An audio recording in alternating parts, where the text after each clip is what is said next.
my question. The first one, I like dinosaurs. The second one, I'm reading a country book. And the third one, I was playing with my friends. And who's the lie? The first one, second one, or third one? Second.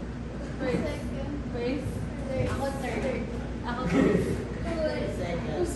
Or second. Second. Who answered first? I'll see the first. Ask you going first. Hanap ng kakampi. Second.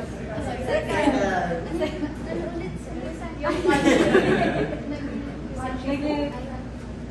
Third.